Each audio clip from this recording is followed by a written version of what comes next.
Good morning. Thank you. I'm Jane Chu, Chair of the National Endowment for the Arts, and the 193rd meeting of the National Council on the Arts is now in session. So I want to welcome everybody this morning, council members, NEA staff, colleagues here in person, everybody watching online at arts.gov. And today we're meeting at the beautiful Arena Stage, Mead Center for American Theater here in Washington, D.C. Arena Stage has been a pioneer in the regional theater movement. They opened nearly 70 years ago, and it's a real pleasure to be here. And I want to thank Arena Stage for hosting us. We're going to hear a little bit later about this wonderful facility and the work that Arena Stage is doing. So for the record, the council members who are present are arts researcher Bruce Carter from Miami Beach, Florida, music educator Aaron Dworkin from Ann Arbor, Michigan, musician and songwriter Lee Greenwood from Nashville, Tennessee, attorney, musician, and former member of Congress Paul Hodes from Concord, New Hampshire, urban planning and community policy specialist Maria Rosario Jackson from Los Angeles, California, arts administrator Maria Lopez Leon from San Antonio, Texas, author, organic farmer Mas Masamoto from Delray, California, dancer, choreographer, and teacher Ronnie Ramaswamy from Minneapolis, Minnesota, producer, actor, and writer Diane Rodriguez from Los Angeles, California, film industry executive Tom Rothman from Los Angeles, California, and museum professional Olga Viso from Minneapolis, Minnesota. We regret that council members Deepa Gupta, Emil Kang, Charlotte Kessler, Rick Lowe, and Barbara Prey are unable to join us this morning.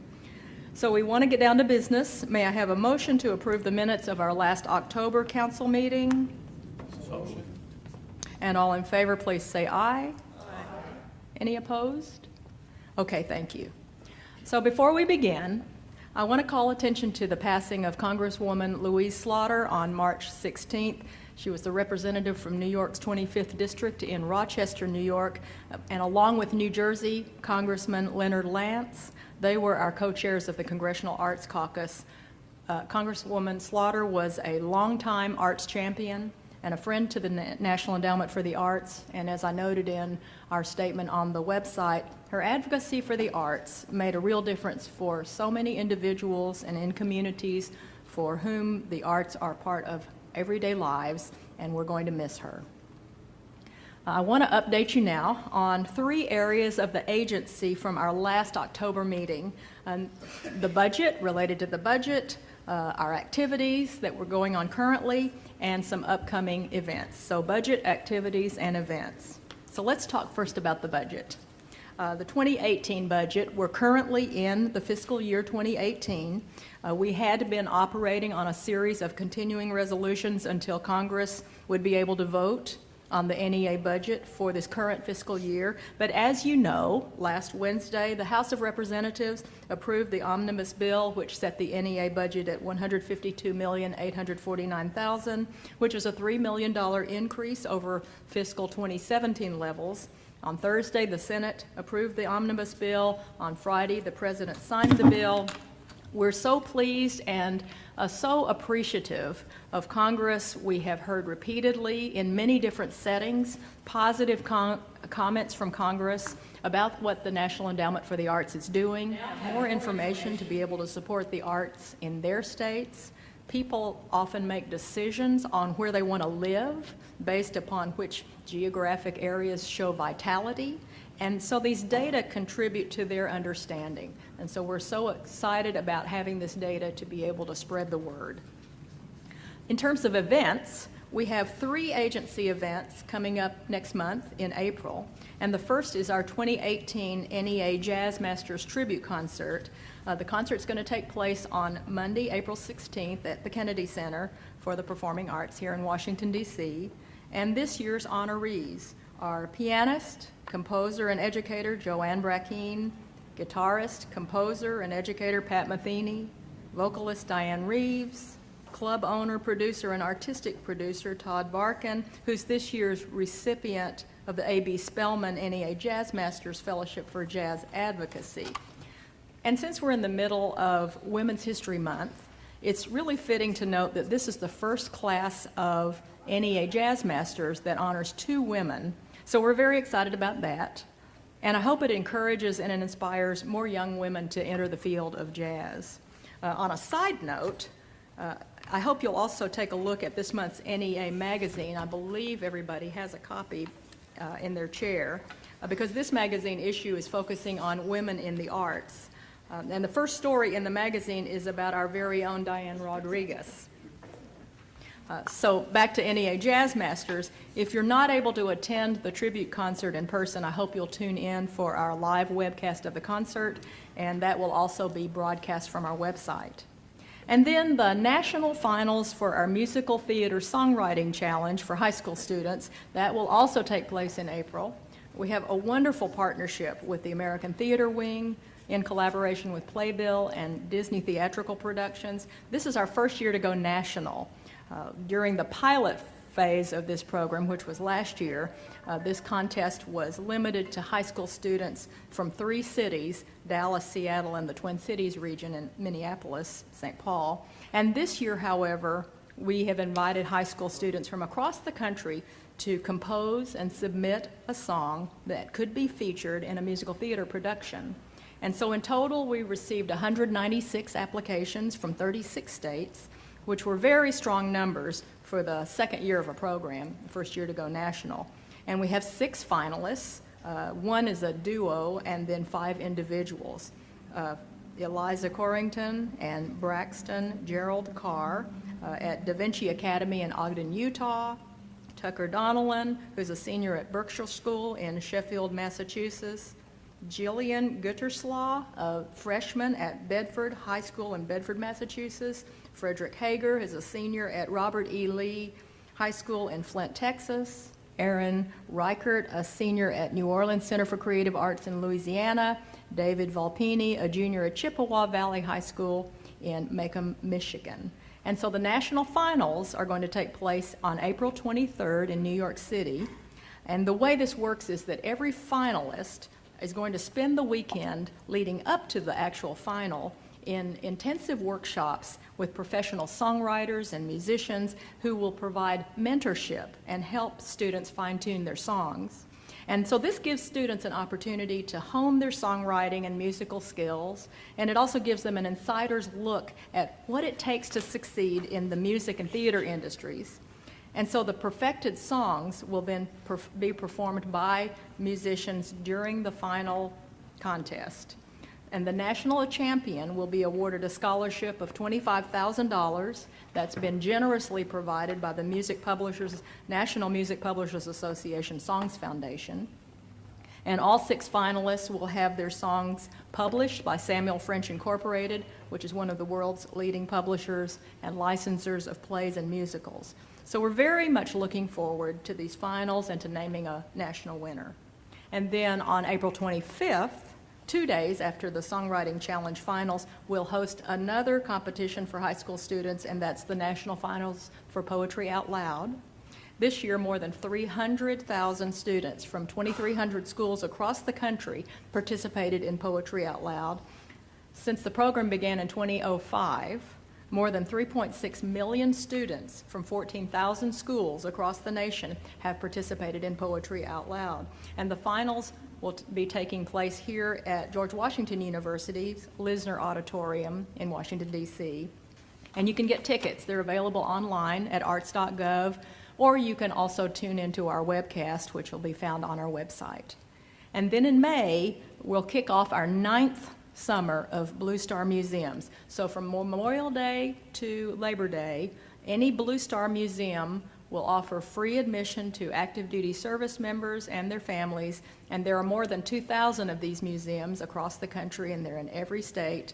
And this includes museums of all sizes and variety, so art museums, science museums, history museums, children's museums, military museums, and there are special interest museums as well, like the Biedenharn Coca-Cola Museum in Vicksburg, Mississippi, where the first Coke was bottled in the 1890s.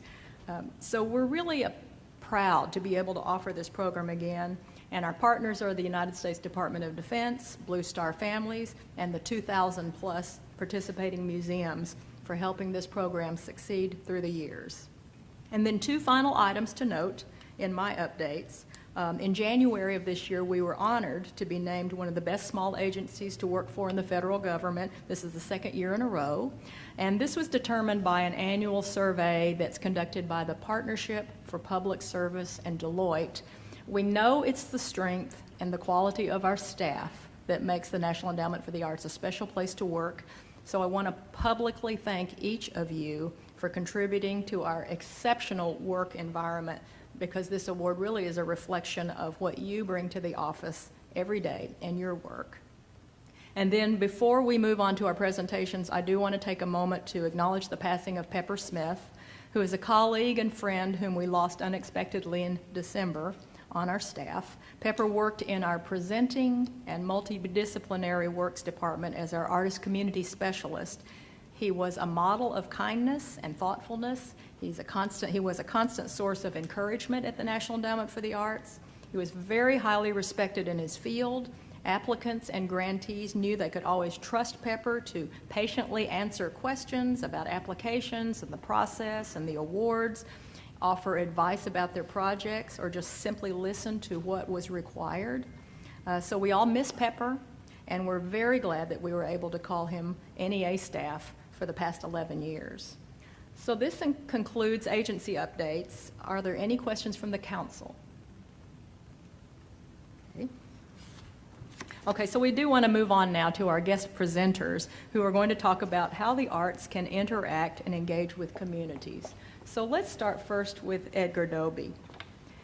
First up is our host, Edgar Doby, Executive Director of Arena Stage. Edgar has been a successful producer in both commercial and nonprofit theater on both sides of the Canadian-United States border for a couple of decades. Right. Arena Stage, during Edgar's tenure, has opened up the Mead Center for American Theater. They've graciously allowed us to use it for our meeting today. And the center has really emerged as a national center that's focused on American theater. It's got 3 stages, state-of-the-art scene shops, costume shops, rehearsal halls, education spaces, and the NEA has had a long history with Arena Stage. Back to 1968, when it funded the production of The Great White Hope, and that starred James Earl Jones and future NEA chair Jane Alexander. So Edgar, please, we're glad you're here, or thank you for letting us be here, and share with us some of the great work of Arena Stage. Listen, thank you. It's a great pleasure for all of us at Arena Stage to host this National Council meeting. And it's tough to say, listening to your report and your update, I am mightily impressed at the work of the NEA. I've always felt that way, but hearing about these new programs and the fact that you have so many victories to celebrate in this year is really impressive. So thank you, and thank you for the invitation to say a few words. I think you wanted to have me talk a little bit about Arena's history in the neighborhood here, because neighborhood and community is such an important word in our worlds. I'd also want to expand that a little bit to talk about how the NEA has played a really central role in our success over our 68-year history. And also, we use that word investment. It's a safe word for us to use at Arena Stage, because for the first 10 years of our existence, we were a stock for-profit corporation. But the investment that we make through the agency here has built some real legacy programs that are very important to us and central to our success, and they wouldn't be there without the long history and the support that we received from the NEA. So, this gives me an opportunity to crack open our family album here and take you for a little bit of a walk. My stage manager is Hannah here, who's got the clicker. So, and she's also got the hook. I know I've got about 20 minutes, and I'll try and stick to that. So, can we have the next? Here's a picture of President Johnson and the architect, Harry Weiss, and Zelda Fitzhandler, who's our founder. It's irresistible for me not to quote President Johnson, because we've just concluded a run of The Great Society here, the Robert Schenken play. And I think it's a great place to start. When the council, and this is maybe bringing coals to Newcastle, but in 1965, President Johnson signed the National Foundation on the Arts and Humanities Act into law. And when he did, he said, it's in the neighborhoods of each community that a nation's art is born. The arts and the humanities belong to the people, for it is, after all, the people who create them. This was a sentiment that was really shared by our founder, Zelda Fitchandler, who 15 years prior to that, in 1950, established Arena Stage with the belief that there should be a professional theater outside of New York. And it was actually more than that. I was really attracted to work here at this public theater because of its history and because of its founding principles. In 1950, in the nation's capital, if you wanted to attend live theater, it was largely imported. It wasn't created here in the community. And the two facilities were whites-only facilities. So Zelda, her partner and professor at George Washington University at Magnum, and Tom Fitchandler, decided, we have to protest that fact. But beyond that, let's take an action. Let's make a place where everyone is welcome. And that was one of the founding principles of this place that endures to this day. The second one was that the art should really, if at all possible, be created by resident artists who are in the community. So a whole resident theater movement was born out of that. And that word resident is really important to remember, and it was really important to Zelda. On the odd occasion when I referred to it as the regional theater movement, she nearly took my head off because of the importance of that word resident. It was also, and this will figure a little bit later on in my remarks here, it was also that idea that there should be a professional theater outside of New York was actually quite a radical idea, and a whole movement was formed in opposition to the idea of Broadway.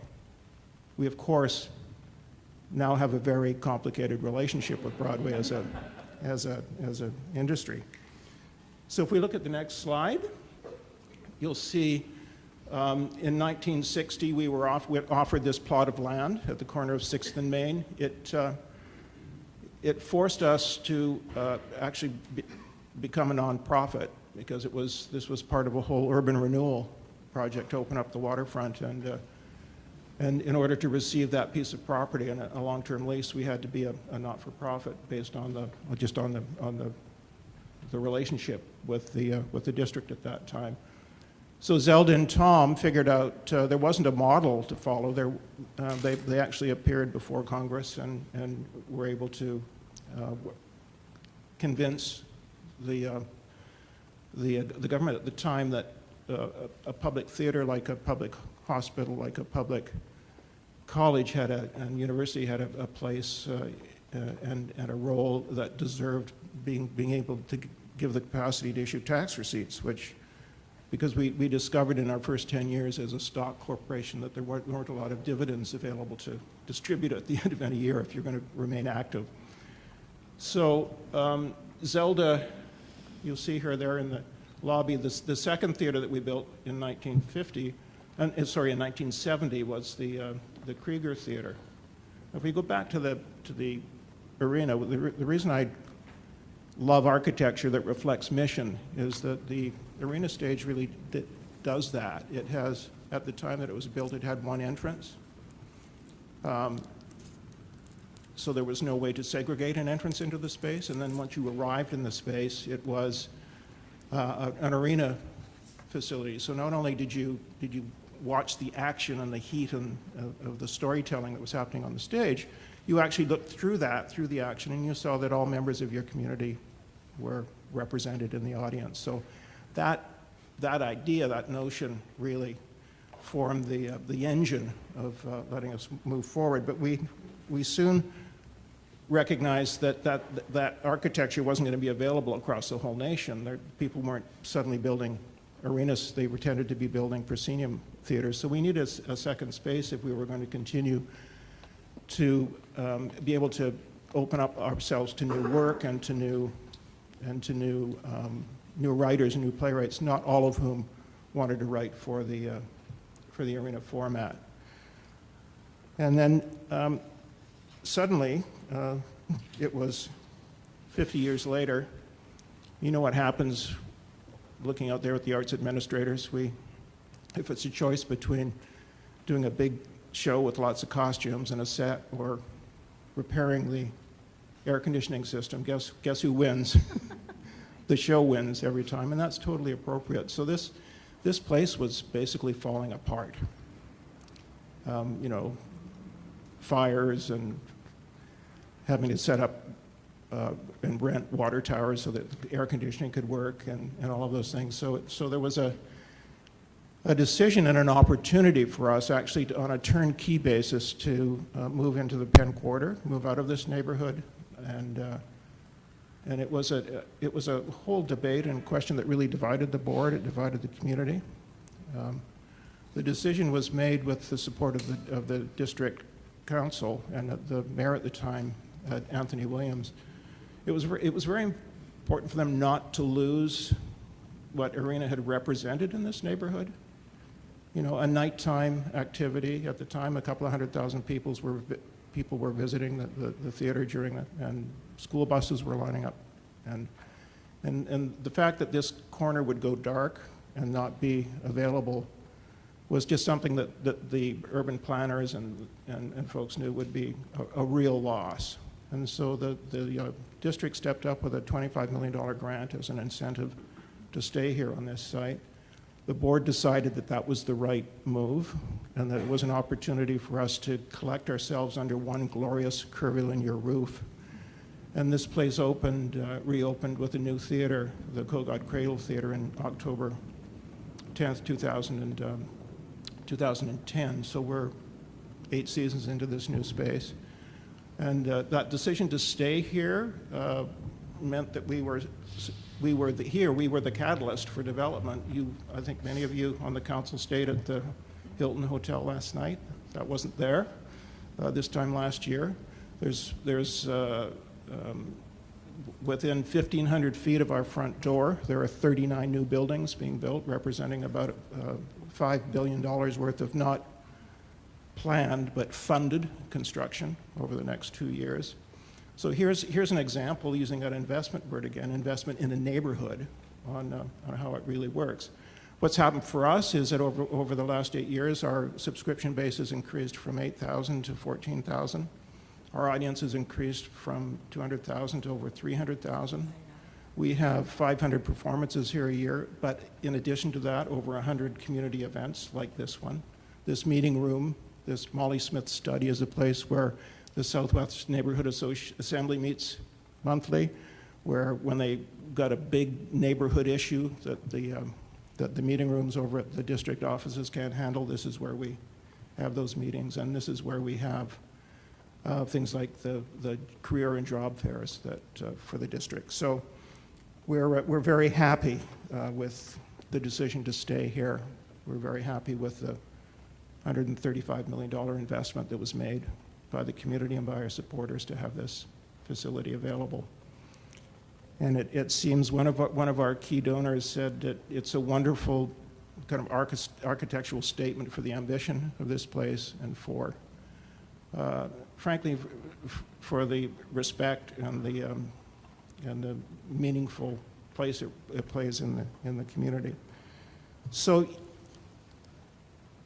the building wouldn't be worth the dollar that we spent to build it without what lights it up, what gives it its purpose. And that's one of the areas where we really intersect really wonderfully with the NEA. We can go to the next slide. The NEA has played really a significant role in the theater's history. Arena's database records go back to 1973. I don't know what happened to the other ones, but that's as far back as they go. And even in that time, the NEA has provided over $8 million in grants to the Arena Stage through nearly 100 grants that support new work, creativity, preservation, access to artistic excellence, and planning and stabilization, and much more.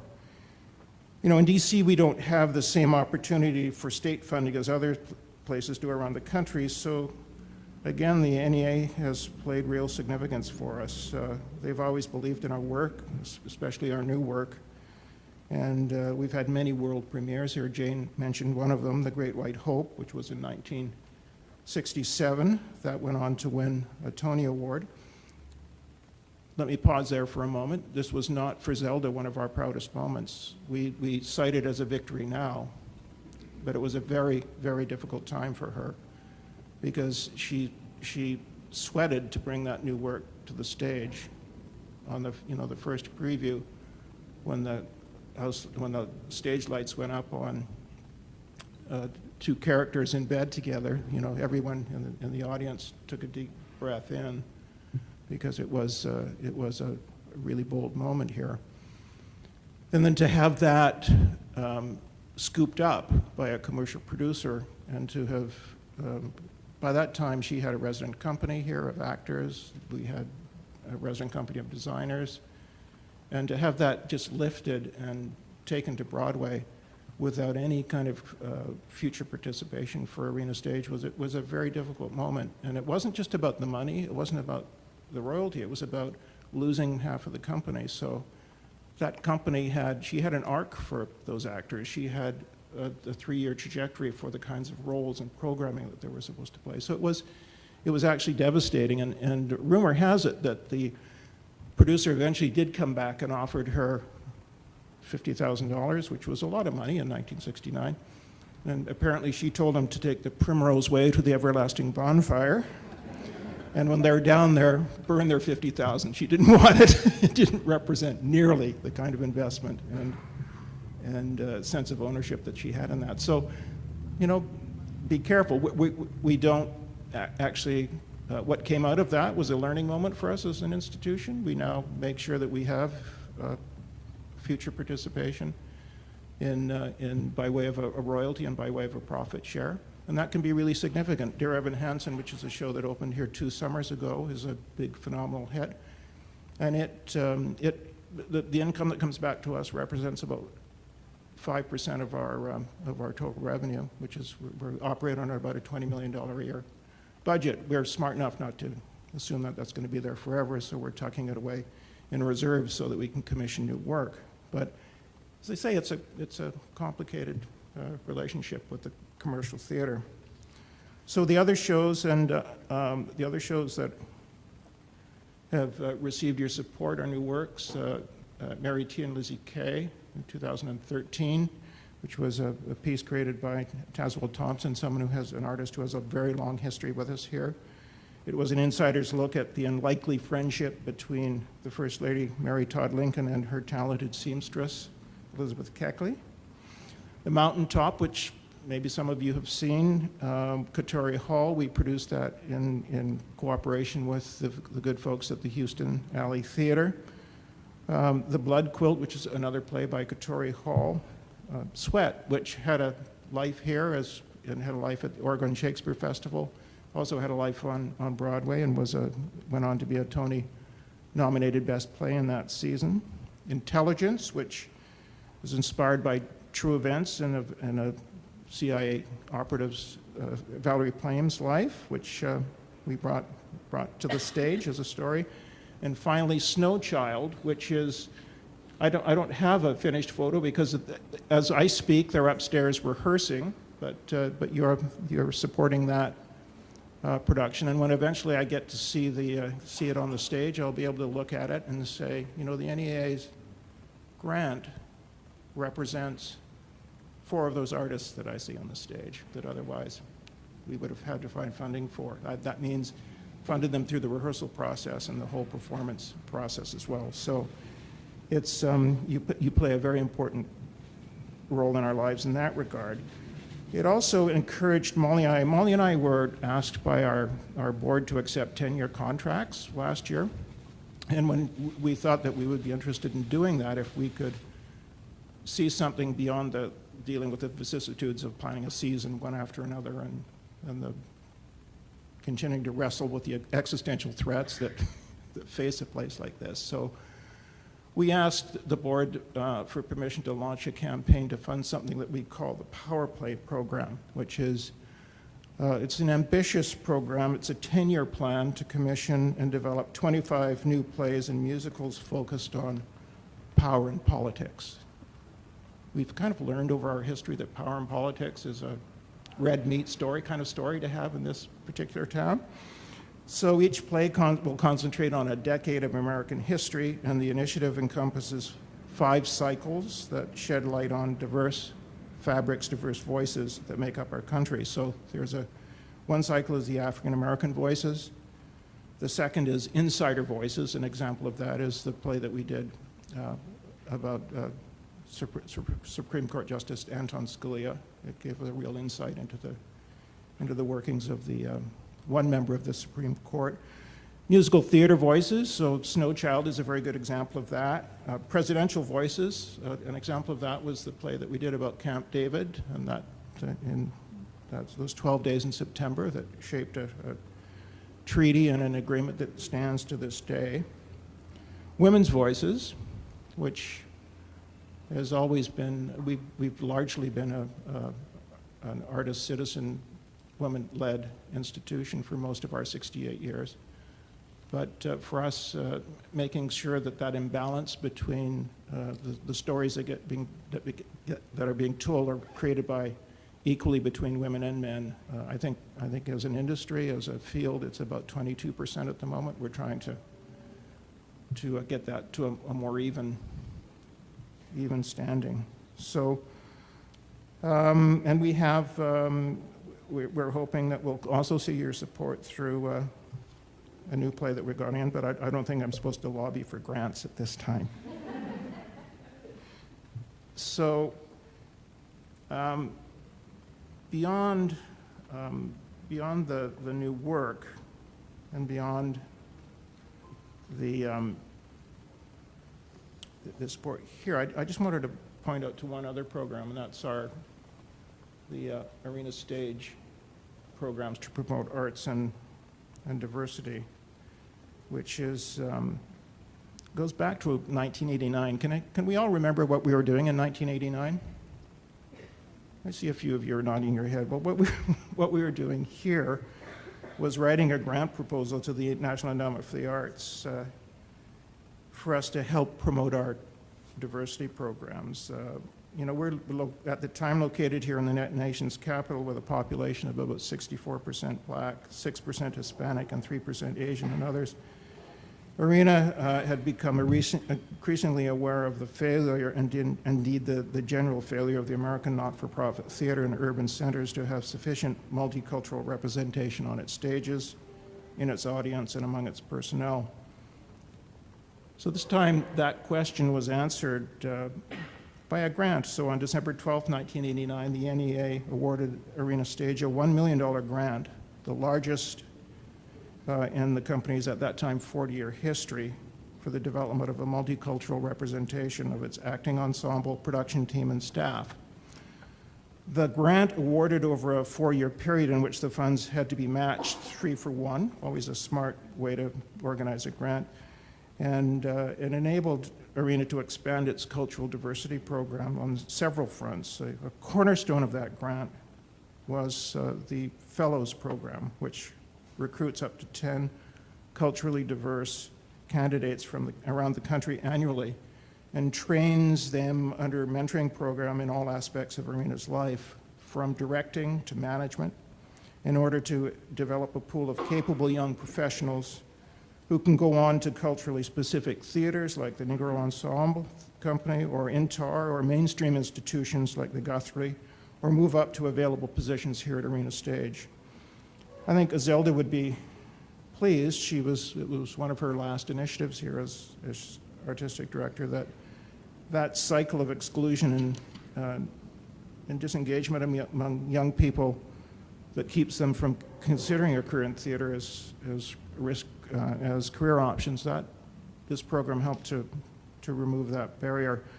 We named the program the L&D Hughes program, fellowship program, and since its inception, and it's over 25 years now, we've trained close to 700 young theater professionals, the majority of whom have gone on to pursue careers in the theater.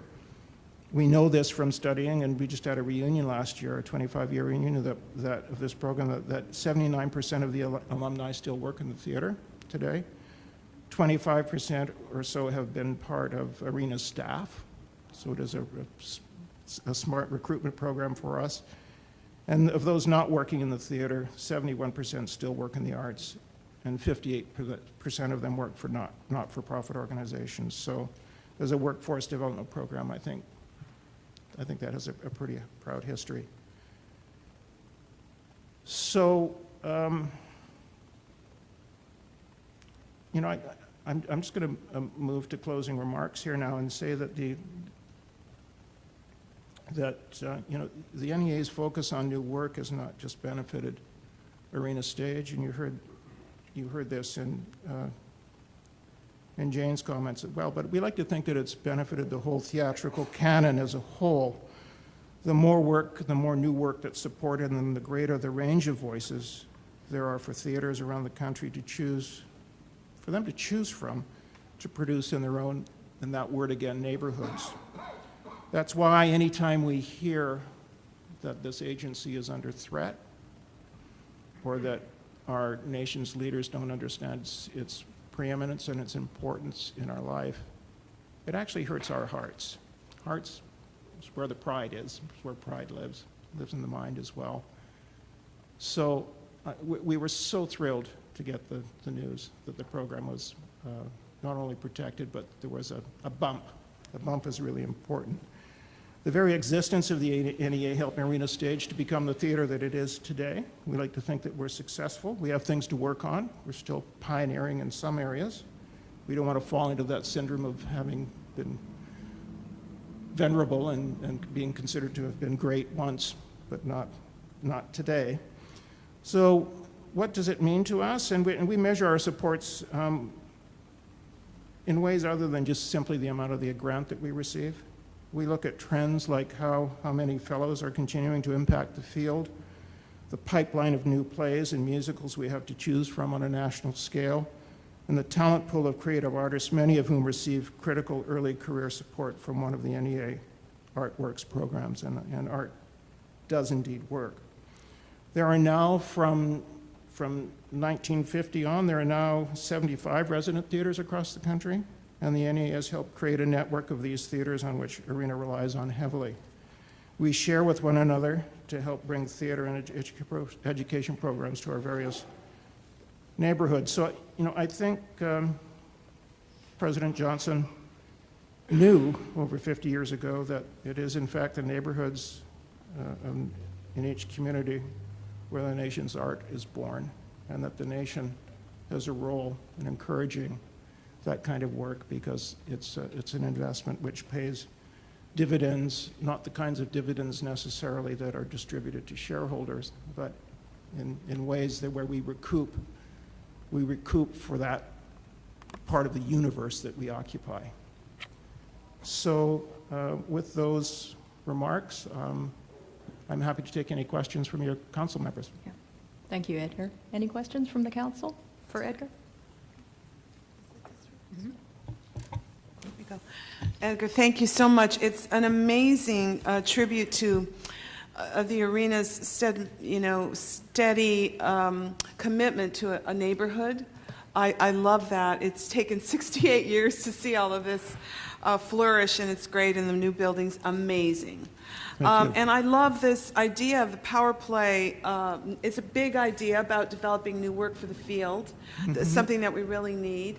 How long has it been in existence? How many plays have you produced? How many more to go? We have commissioned 9. We started the program about the year before last, so we're about 18 months into the program. And we're finding that that we have developed an audience here that's, first of all, really interested in new work, but they're also very interested in these particular stories. Something like The Originalist, which we took a little bit of flack for doing. It'd be no surprise that our audience members lean in a certain direction, and they were curious as to why we chose to add to the celebrity of Anton Scalia, Justice Scalia. What they saw was the playwright's purpose was to imagine an opportunity where the Chief Justice and his liberal law clerk could relitigate a lot of the issues and decisions that kind of troubled us. And so that took off, and it did as well as Fiddler on the Roof did that year. So it really encouraged us to continue in that vein. So next season we have one out of the presidential voice cycle called John Quincy, JQA, John Quincy Adams. Yeah. Edgar, thank you so much. Thank you. Thanks for the opportunity.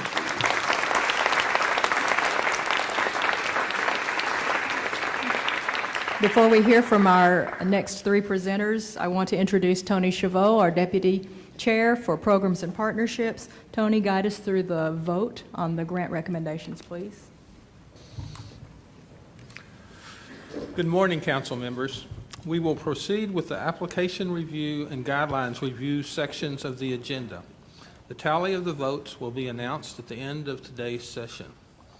The council will be voting by ballot today on award recommendations totaling more than $84.3 million in three funding areas: artworks, state and regional partnerships, and leadership initiatives. These funding recommendations are found in the corresponding sections of the council book. For your vote to be tallied, you must be present at the time of the motion, discussion, and vote. Council members' affiliations have been recorded in the council book and will be attached to your ballots. And each member has been provided an opportunity to update this information prior to today's meeting. Before voting, council members should review the list of recommendations and rejections and add to the list provided in your folders any affiliations that may be missing. Council members are recorded as not voting on applications with which they are affiliated. This list becomes part of the agency's official record. After brief summaries of the three funding areas, council members will have an opportunity to ask questions and/or discuss the recommendations before voting by ballot. Members of the council, may I have a motion to consider the recommended grants and rejections under artworks, partnerships, and leadership in the council book? Is there a second? Thank you. Now I will summarize the three funding areas on which you will be voting and then pause for any comments or questions from council members. The artworks category is the agency's primary category of funding for the arts disciplines and encourages support for the following four outcomes: creation, the creation of art that meets the highest standards of excellence; engagement, public engagement with diverse and excellent art; learning, lifelong learning in the arts; and livability, the strengthening of communities through the arts. Projects recommended today are the second group of artworks applications brought to the council this fiscal year. The first half was considered at your October 2017 meeting. In July 2017, the agency received 1,498 eligible applications requesting more than $73 million in fiscal year 2018 support. Recommended for the council's approval today are 902 projects totaling up to $23,434,000. Grants are recommended to 60% of all applicants, with amounts ranging from $10,000 to $100,000 and an average grant amount of $25,980. Recommended projects span 13 disciplines and fields. Direct grants are recommended to 48 states, the District of Columbia, and the U.S. Virgin Islands. Are there any comments or questions from the council? If not, please mark your ballot. State and regional partnership agreements assist the nation's state arts agencies and regional arts organizations in their support for the arts. By law, 40% of the Arts Endowment appropriated program funds are awarded in this way. State arts agencies will utilize NEA support in combination with state appropriated funding to support arts organizations, schools, and artists in producing arts projects in communities across the country. This year, a total of $41.3 million is being recommended for the states and $8.3 million for the regions. Are there any comments or questions from the council? If not, please mark your ballot. Leadership initiatives support a wide variety of projects of national and field-wide significance. At this meeting, the council is requested to approve funding for 10 initiatives totaling more than $10.5 million. Support is requested for 35 recommended projects in Creativity Connects, which will support partnerships between the arts organizations and organizations from non-arts sectors such as business, education, environment, faith, finance, food, health, law, science, and technology. The NEA National Heritage Fellowships, which recognize the recipients' artistic excellence and support their continuing contributions to our nation's traditional arts heritage. Southern Exposure, Performing Arts of Latin America, which funds U.S. organizations presenting exemplary contemporary and traditional dance, music, and theater from Latin America to communities across the United States. USA Artists International, a program that showcases the excellence, diversity, and vitality of U.S. artists and arts organizations at international arts markets around the world and supports the participation of U.S. artists at other significant cultural events abroad. NEA Big Read, an initiative to enhance literature's role in American culture. Poetry Out Loud, which encourages the nation's youth to learn about great poetry through memorization, recitation, performance, and helps students master public speaking skills and learn about their literary heritage. The 2019 class of NEA Jazz Masters Fellows. 60 recommended projects in our town which will help transform American communities into lively, beautiful, and resilient places with the arts at their core. 11 projects in research artworks, which will build evidence about the value and impact of the arts and encourage strong partnerships and exchanges of information with other researchers. And Shakespeare in American Communities, a program that brings professional theater performances and educational activities to students in schools across America. Are there any comments or questions from the council? If not, please mark your ballot. Finally, there are several items under the awards updates section of the council book. These grants have been awarded under the chairman's delegated authority and are brought to the council's attention at this meeting, but no vote is necessary. Included are 138 Challenge America grants in 42 states and 5 20% amendments to help regional and state arts agencies' hurricane recovery efforts in Florida, Texas, Puerto Rico, and the U.S. Virgin Islands. Thank you. Thank you, Tony. While we're collecting the votes, I want to go ahead and start introducing our next presenter. Our next guest is Mark Skorka.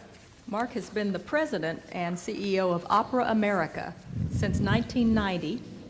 There were 120 opera companies when Mark began, and this has increased to nearly 2,500 organizations and individuals across the nation. Opera America has administered funding initiatives of over $15 million to opera companies and their partners since 2000. Opera America has been a longtime partner with the National Endowment for the Arts, but in 2016, Opera America received an NEA Our Town grant to help opera companies really become agents in their community to build the arts and build vitality throughout the community in cities across the country. So Mark would be eager to have you share your experiences related to Our Town, its effect on opera companies and their partnerships with communities. Jane, thank you so very much, and thank you, members of the council, for inviting me here today, and to all of my great colleagues on the staff of the NEA over these many years. You have supported our service to the entire field of opera, for which we are so grateful, and the Our Town grant in particular is one of the most transformational grants that we've ever had, supporting opera's progress as an agent for community vitality through our art form. I'll say more about it in a moment. The impetus for our program is based in the fact that we know opera has the intrinsic capacity to communicate with people across cultural, social, and economic divides. It is a multimedia, story-based art form that explores human emotions across a range of experiences, frequently walking the line between the rational and the irrational. Music elevates the representation of the human condition beyond the capacity of words to do so. So we believe in the intrinsic power of the art form, but we also recognize that opera continues to be beset by negative stereotypes. So the challenge is especially great for us to demonstrate the intrinsic value of the art form against these negative stereotypes. And like so many of the nonprofit performing arts, we still function with a business model that exploits the visibility of privileged people to help us pay the bills. We recognize that a number of our opera companies have been on the right track in terms of building strong community partnerships with other arts and non-arts organizations. So our intent in this program was to strengthen the skills of those who are already good so that we build a community of practice and then make that community of practice available to more of our members on a regional basis so that we move the entire field forward. We are grateful for the support of the NEA for this, what we call the Civic Action Group. We've since evolved the language a little bit, a peer learning group among representatives of leading companies, informed, coached by a superb faculty, where we all participate in the evaluation of programs and thinking about how to make them better. Through this process, we have examined old vocabulary that we all have employed, sometimes thoughtlessly, and among other words, we've expunged the word outreach from the Opera America vocabulary. I can chat about that later. We've also examined inherited practices in the nonprofit opera business that frequently contribute to the maintenance of barriers especially to those who are newcomers to our art form. So while we've been examining vocabulary and examining inherited practices, we've also discovered new words that trigger concepts that have been central to our work over the last 2 years. The importance of showing up, the idea that in order to build bridges to new communities, we are required to show up, to attend performances and activities in cultural centers, churches, or temples that serve communities who might be new to opera. The importance of appreciating the guest-host dynamic, where in order to have the authority to host people, one has to be a practiced and gracious guest, and that sometimes opera companies are in the habit of entering a room as an 800-pound cultural gorilla, and we need to learn the humility of being a good guest. We've learned to disaggregate some of the assets of the opera company and to recognize that our power of convening is something that can be used for the benefit of the community, as we heard here at Arena, that we have the ability to bring together city leaders and some of the most influential citizens in the community to discuss community issues. We have learned to emphasize the importance of the history of the place and the people who live there. And as you'll hear, a lot of the new operas that are being developed are rooted in the history of the place where our opera companies exist. We also have placed a premium on doing work that grows out of established relationships and not finding relationships once we've decided what work we want to do, but rather to allow local partnerships to influence the decisions and in some instances for us to co-create the work.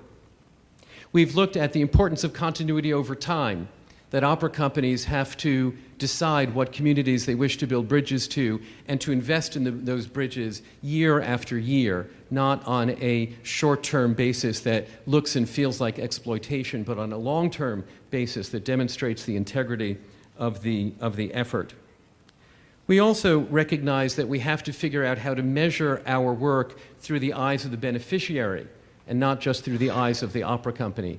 How do our education programs improve student learning rather than how do our education programs build the audience for tomorrow? To focus on the benefit through the eyes of the beneficiary. And to acknowledge that in reciprocal relationships, all parties need to be willing to change. That partnerships that require only one party to change really aren't reciprocal. So we've learned a lot as we've examined our vocabulary and inherited practices. We've been guided by faculty members Roberto Bedoya, Mark Valdez, Logan Phillips, Michael Rode, and at our staff level, Kurt Howard, Claire Gorell, Leo Bartow, Brandon Gride, and of course our member companies. So in the presentation that I have here, I will try to have my language expand on the scope of these small screens, and well, I'll change the slides and I hope you can see them. But as I said, we began talking about a civic action group that would be supported by the NEA and work to create a community of practice. We since have substituted the word practice. We believe it's really important for our opera companies not to take action because they know, but to practice. Practice being a paradigm for our work. We all rehearse, we all practice, we're all subject to coaching. And it is much more rewarding, we have found, to live in the realm of curiosity, learning, and discovery than to live in the world of knowing. So we've moved it from a civic action group to a civic practice group. We have worked with 9 U.S. companies, as I say, in a peer learning group where we all review one another's projects and coach one another about how to make them stronger. We also have been joined in our 9 company cohorts by our colleague organization, Opera CA, Opera in Canada, and we've had 4 Canadian companies who have bought into this project and contributed money to the project so that we've worked across borders. Our goal has been to help companies identify community priorities, develop reciprocal partnerships with arts and non-arts organizations, to deepen engagement across traditional divides, and hopefully to co-create programs and artwork that matters to everyone. Our Civic Action Group participants have included, as I say, 9 companies. You'll see from some of our smallest companies like Anchorage Opera to among our largest companies, Lyric Opera of Chicago. The company roster includes organizations that are based in more rural communities and some that are based in, of course, big urban cities. So taking you through a couple of highlights of these 9 companies and what they've done. Anchorage Opera, as a result of participating in our Civic Action Group, have begun to program socially relevant works in order to stimulate community conversation and to use their power as a convener to broaden the discussion. In 2017, they produced the opera Glory Denied by Tom Tripullo, which relates the true story of Colonel Jim Thompson, America's longest-held POW for 9 years from 1964 to 1973. The work resonated with the local military and veteran population. Of course, the opera was performed very close to the Elmendorf-Richardson military base, which Jane visited. But as part of each performance, Anchorage Opera staff collected stories from local veterans, which were transcribed onto cards that were placed on every seat in the theater. So when people came to see the opera, they were also reading a story of a real veteran and what they had been through in their war service. It really made it a community resonant project.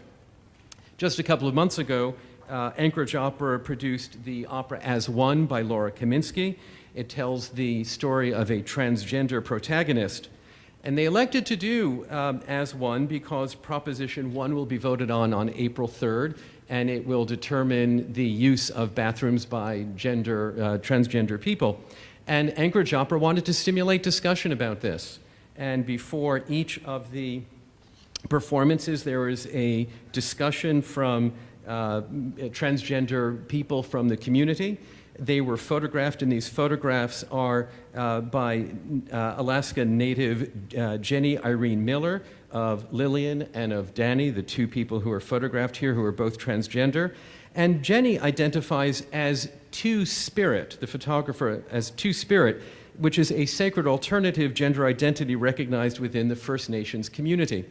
And actually, our opera company from BC that was participating in the Civic Action Group revealed to us that in the First Nations community they work with in British Columbia, the community identifies, they have language for 5 gender types.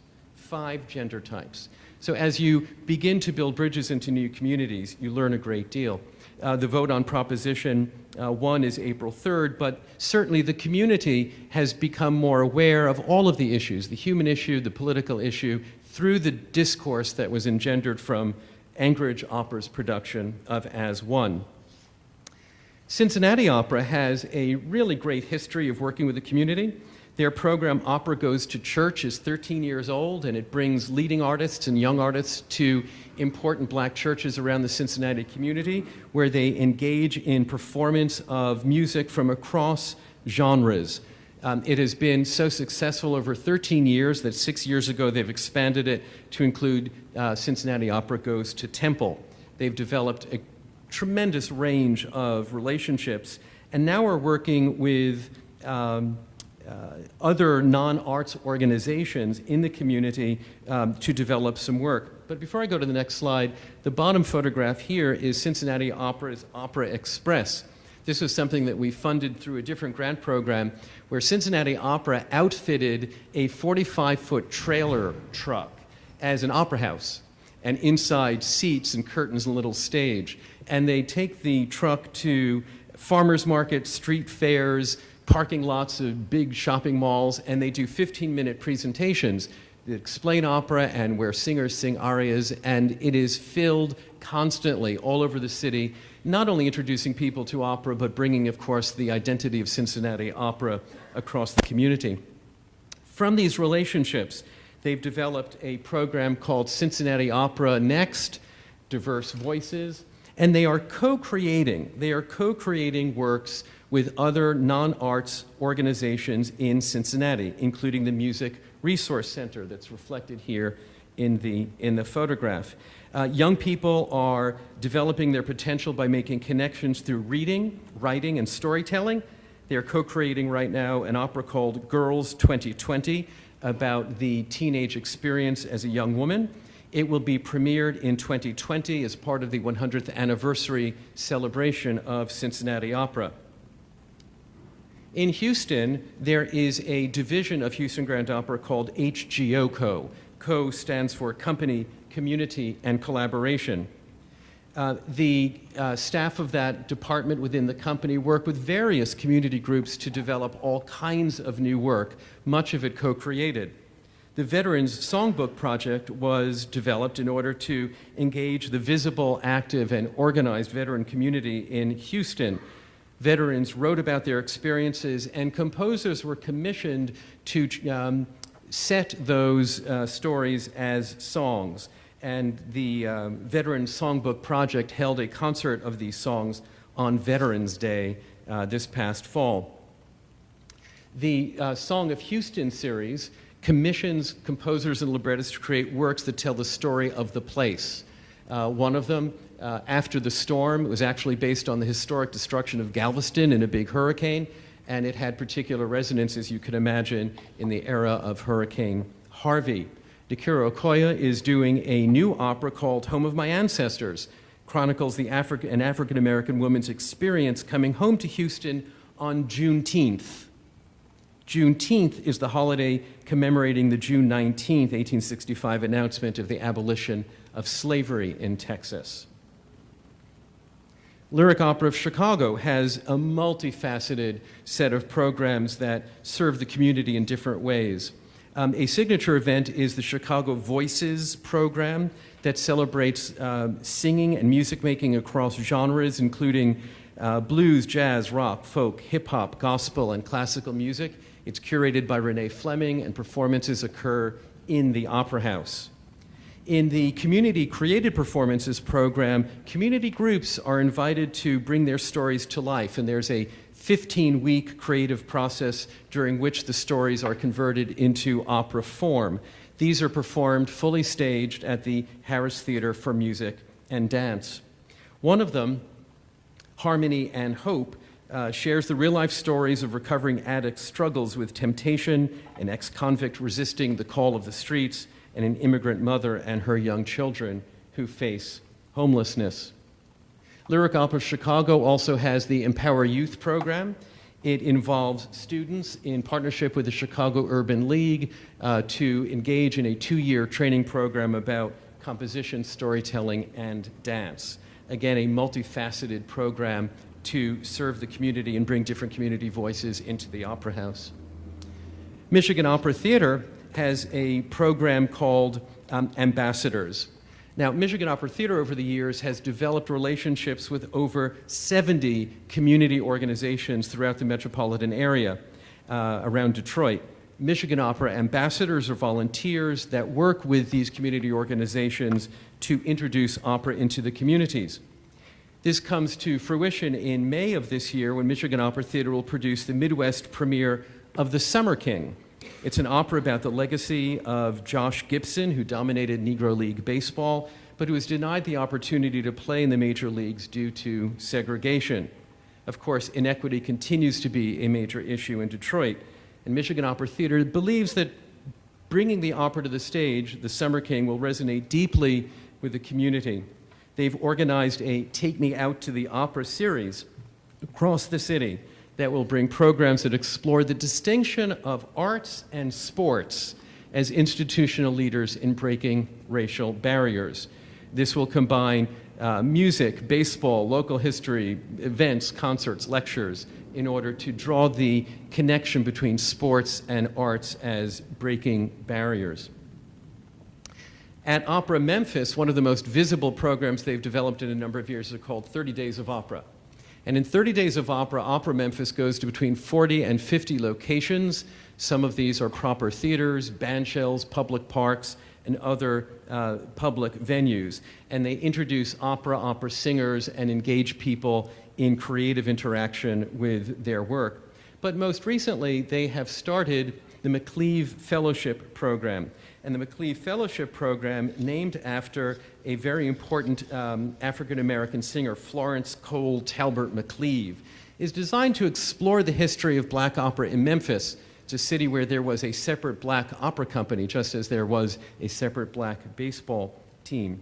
So the McLeave program, the McLeave Fellowship, will replace their current Young Artist program with a fellowship for singers, directors, coaches, and conductors of color. At Opera Omaha, they've instituted something called the Holland Community Opera Fellowship. These are community-minded entrepreneurial artists who come to Omaha to live and work and to serve as ambassadors of the company by developing relationships with community leaders and to design and implement unique projects that combine artistry, leadership, advocacy, and citizenship. Opera Omaha has partnered with the University of Nebraska as a leader in service learning. Service learning is an educational approach that combines learning objectives with community service in order to provide a pragmatic, progressive experience while meeting societal needs. So the first fellows have been engaged, and they had a training program through the summer. They will engage in meaningful dialogue with the community on issues of social relevance, and they will help to fulfill unmet needs of the community for arts experiences and education. They spent the summer conducting meetings with community organizations and leaders to get a better understanding of the perceptions of opera and the needs of the community. What they found was that the primary community needs are diversity, immigration, racism, transportation, physical and social emotional health, and economic disparity. And now the ambassadors are working with, the fellows are working with the partner organizations to explore how Opera Omaha can use its assets in a disaggregated way to provide learning opportunities, economic opportunities, and others for the people who are partnering with them in this program. At Opera Philadelphia, or skip 2 slides, they have the Teen Voice program. It is a youth singing program for Philadelphia's young people. They perform concerts. There are no auditions. There are no cuts if you don't make the talent cut. It is a very participatory youth singing program. But more important, Opera Philadelphia has become very engaged in creating work that reflects the terroir of Philadelphia. The most noteworthy example recently is We Shall Not Be Moved, an opera that was inspired by the 1985 Philadelphia Police Department bombing of the Move House, and in 2013 by the closing of schools due to budget cuts across Philadelphia. This was the performances of We Shall Not Be Moved were accompanied by community discussion across the city. All performances were sold out. The production moved on to the Apollo Theater in New York, where it was entirely sold out, and it has moved on finally to Great Britain, where it was also very, very well received. In St. Louis, the last of the companies I'll speak about this morning, they have a long history of engaging community in conversation about the art.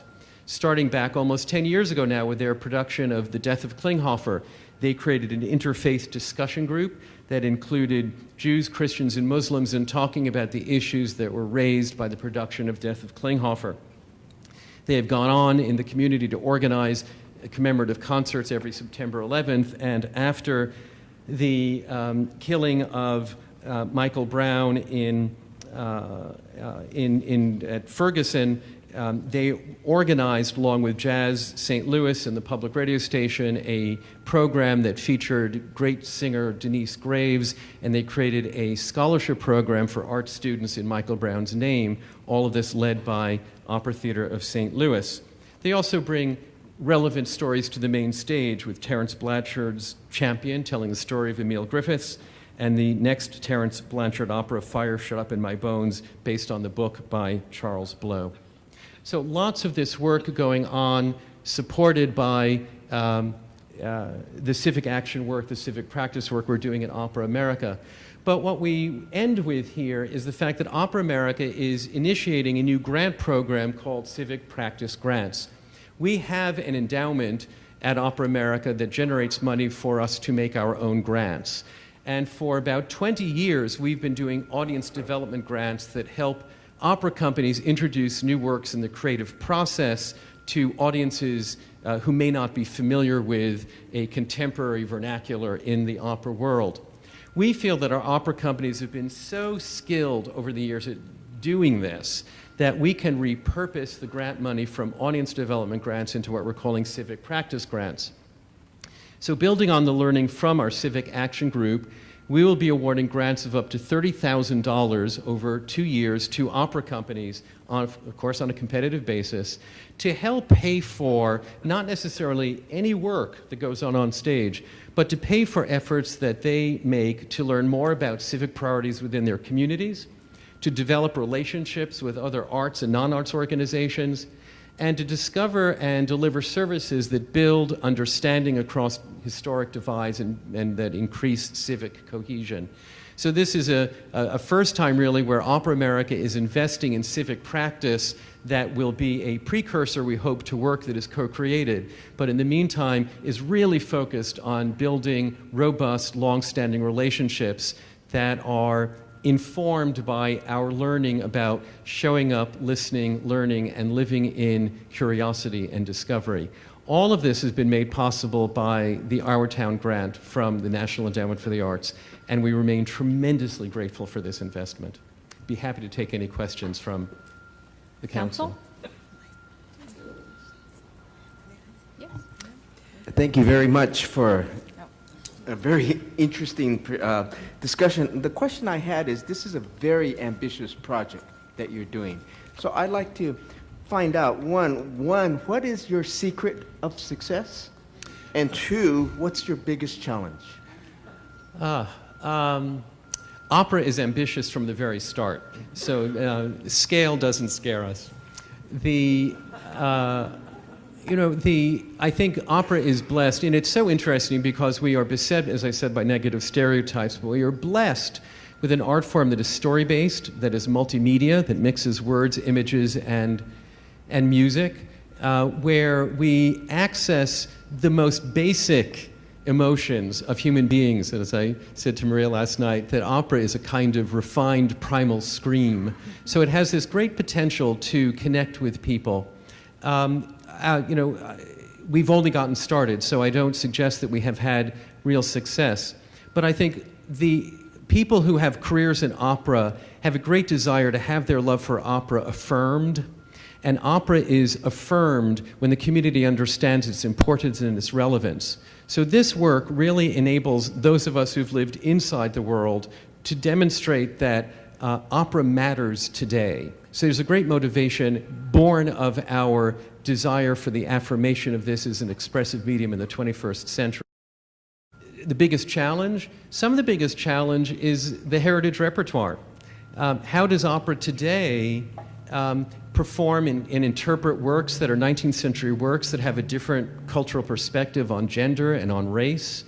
And how do we change gears so that new work that is about the United States in the 21st century intersects in a meaningful way with the inherited repertoire?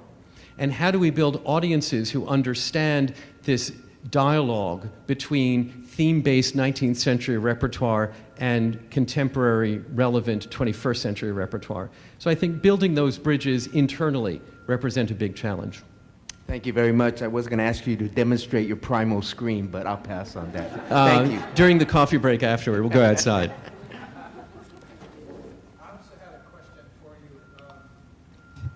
Because you travel so much, and this shift in opera and its presentation as an art form, but also as entertainment, because that's kind of the way the layman looks at it. What's the opinion of the international community of opera compared to what we're doing here in America? That's a really great question. I just flew back on Sunday from a European meeting in Sofia, Bulgaria. And the Europeans look with great admiration at the American opera scene. In Europe, the 19th century repertoire is their inherited repertoire. It is not an imported art form. It is native to France and Germany and Italy.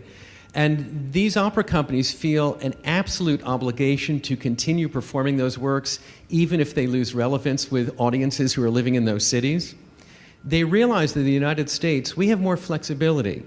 We do not have the direct link to that cultural inheritance. So if there are works that we feel are no longer relevant, we can allow them to fall off the billboard, and we can replace them with American works that are telling American stories. So the Europeans look at us as having greater flexibility than they do, and they admire the way we are creating an American opera canon that resonates with today's audiences in very theatrical terms.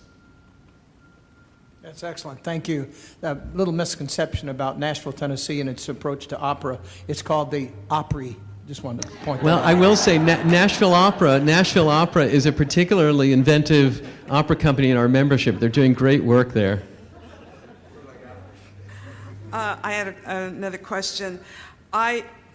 It's such an amazingly robust program. It's so ambitious and really great to hear, and a real model for all of us that work in large institutions, performing arts institutions.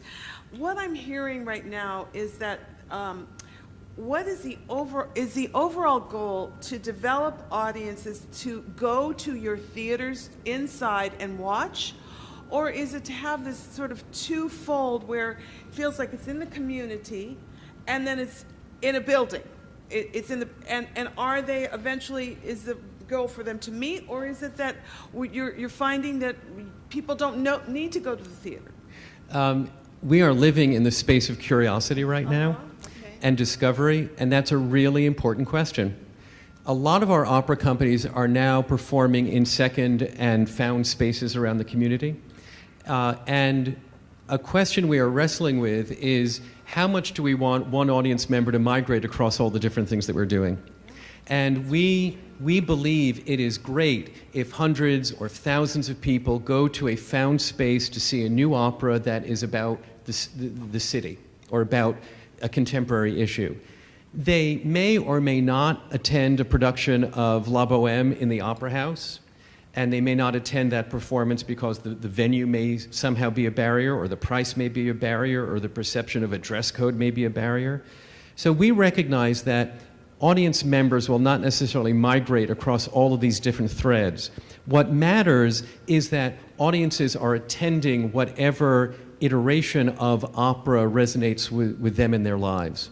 So we are not looking for outcome measurement as more opera subscribers in the opera house. Lord knows the business model benefits from that.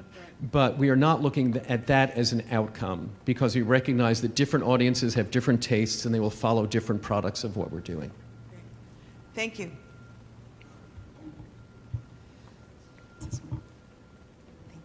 So, Mark, thank you for a really compelling presentation. It's wonderful to see the impact of the Our Town program in the way that you've described it. Because there are new relationships and partnerships, collaboration, and even co-creation inherent in that kind of work, and that's not always easy work or fast work. Can you talk a little bit about the experience and timescape that you have to consider in doing this kind of work? Opera has a long developmental arc, so any of these projects take 2-3 years to develop. It's also the case that it's a different skill set to co-create work when one is accustomed to just producing canonic pieces. So at the same time that we are changing the mindset of the producing company and rebalancing what they value as their work, we are also developing people who have the skills to work with communities to co-create pieces. And frequently we're pulling people in from the theater world and other genres that have more experience in co-creation than we do in opera. So it is a very long-term developmental process, both of the skill set to co-create and the works themselves that take years to create a libretto, a score, to rehearse, and finally put on the boards. So it is a very long arc kind of project. I will say, you know, it's a big project, and of course, Opera America is only stimulating the progress. Because we accept companies into our learning cohorts on a competitive basis, thanks to the NEA support, it is the imprimatur of the NEA that it is a project supported by the agency, and that it is competitive, and our members rise to the competitive spirit when there's an application. So your support brings focus, puts the spotlight on the project, and builds the allure of it. So I can't overstate the importance of the NEA's support for this project. Mark, thank you for the presentation. I really like that you mentioned that you were using your assets, you know, in a different way to really address inequity. And looking at people in communities as just an audience, you know, and really engaging with them in a deeper way. I just wonder how many of your members are actually working with and in Latino communities across the country? There are a number, and what we try to do in this work is to encourage opera companies to make choices. What is the community in your city where you want to build a long and lasting bridge? Because you can't do Porgy and Bess this year, and then Madame Mao next year, and then Florencia the year after, and build any real bridges. You have to make choices. And in some of our companies, Arizona Opera, Fort Worth Opera, others, their choice has been to work with the Latino community. And that includes multi-year planning with Spanish language opera. It includes partnership in Arizona with Univision, which has been a great partner. It requires some thoughtful casting to see whether or not there are Latino singers or people who are fluent in Spanish so they can participate in the Spanish language media activity that goes on, which is a rich media world. So Spanish language speakers or Spanish-speaking singers do very, very well for their opera companies. But we do really encourage people to make choices, and they make those choices for the foreseeable future, recognizing that they can't support every community in their city. What matters most? Make the choice. But yes, there are a number of companies working with Latino communities.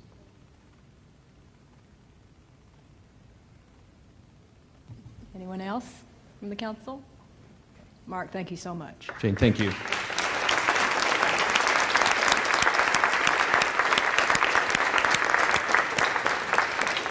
Our next guest is Jesse Rosen, who has been the president and CEO of the 2,000-plus membership League of American Orchestras since 2008. Jesse has been instrumental in overseeing the League's focus on developing research for the field. He's created new initiatives in such areas as diversity, artistry, leadership development, community engagement, And the NEA is a strong supporter of the League's mission to strengthen orchestras through learning, leadership development, research, communication within the field. Jesse, welcome, and please share with us about some of the community engagement projects in which your members are engaged. Thank you, Jane, and thank you for having us here this morning. And you know, it's a wonderful moment to be here and to celebrate with everyone the renewed budget for the agency and the bump in the budget, and that's been without leadership from the agency, sustaining strong relationships with Congress and the administration. So Jane, Mary Ann, thank you for that. And also to all the staff that we work with in the agency that has been such an ongoing source of encouragement to us and enormous help and stimulation. So to everyone on the NEA staff, a very big thank you. So I'm going to talk a little bit about the journey that orchestras have been on over the years, moving toward greater, more meaningful, authentic engagement with their communities. It's a work, it's not finished, it's a work in progress, but we are making progress. So here we are. Whoops. Very sensitive clicker. Okay, so these are the 1,200 orchestras in America. Those big dots represent lots and lots of concentration of orchestras. The little dots are smaller numbers of orchestras. And here we're seeing them plotted against census tracts of the concentration of our population. So you can see there are 1,200 orchestras that are all over the place, but they're in all the places with lots of people. So we're all across the country. The 1,200 orchestras give about 28,000 performances every year. 100,000 musicians performing, 25 million people coming to concerts every year. One of the amazing things, though, about our membership in the orchestras in our country, 2/3 of all orchestras in America have budgets under $300,000. If you look at the next budget group, 300,000 and 2 million, add those two together, 91% of America's orchestras have budgets under $2 million. And so when we think of orchestras, we tend to think of our big iconic institutions and their big concert halls. That is a part of the orchestra story, but it's far from the entire story.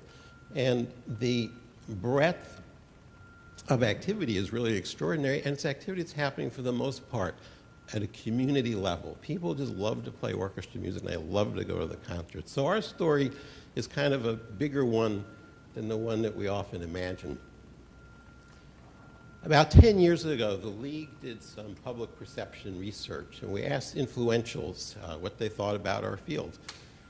And we got very high marks on upholding standards of excellence and quality, on serving young people and a deep commitment to education. We did terribly on the question about serving a broad section of community. And when we heard that at the League, we sounded the alarm bells to our members, and we said, this represents significant vulnerability for us. We've got to work on it. And actually, nobody listened. Our field wasn't quite ready at that moment, but we began to work this issue. And some of the initial work we did, we created a diagnostic tool, Your Orchestra, Your Community, and this was not a prescription for how to engage with community. It was really a series of questions that utilized a rubric and was a discussion guide to bring orchestra stakeholders together to think differently about their community engagement. And then fast forward just a couple of years ago, we did our first research study on orchestra activity in communities, and this was an NEA-funded piece of research. And there's an awful lot in there, but one of the big highlights is here. This is looking at where orchestra activity occurs. And so the big circle, the little slice of the pie, that's what happens in the concert hall. That's about, I think, 15%. Everything else is happening elsewhere outside of the concert hall. And then when we look at the activity outside the concert hall and go over to that bar, so about 75% of activity is taking place in schools and about 25% taking place in other community locations. One of the ways we've tried to work with our members to understand and advance their work in community is to map their activity. It's another piece of work supported by the NEA. This is a map of the Florida Orchestra, and it looks at their penetration into public schools in the Tampa area. And this is telling us that 80% of the public schools in this area are reached by the orchestra, and 92% of Title I schools are being served by the orchestra. It's a very handy way to see where you are and what you're doing. Here's another map. This one is the Pacific Symphony in Orange County. And here we're plotting activity against concentration of Hispanic population. 37% of the population in Orange County is Hispanic. And so I think it's the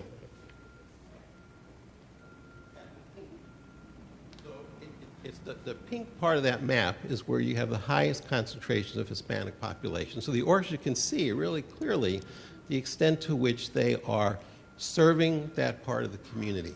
So these are great diagnostic tools for our members, but also terrific advocacy tools so they can communicate where they are and what they're doing. This is just a quote I came across recently, and it just really struck me, this idea that music is not a thing but a verb. And you know, the thing part, we worked so hard, you know, back in the last part of the last century to figure out how to sell a lot of tickets and make our institutions work and sustainable. And we were selling things. We were transactional. And the shift that's happening in our field is to a more relational way of thinking about how we do things. It's this idea that music is a verb. It's something we do. It has a result. It has impact. It creates value. It's a very powerful idea. And I think rather than saying more about it, I have this wonderful video that I think is a wonderful example of this new way that we have of thinking about orchestras and what they do. It's quite self-explanatory, so I'm just going to turn it on.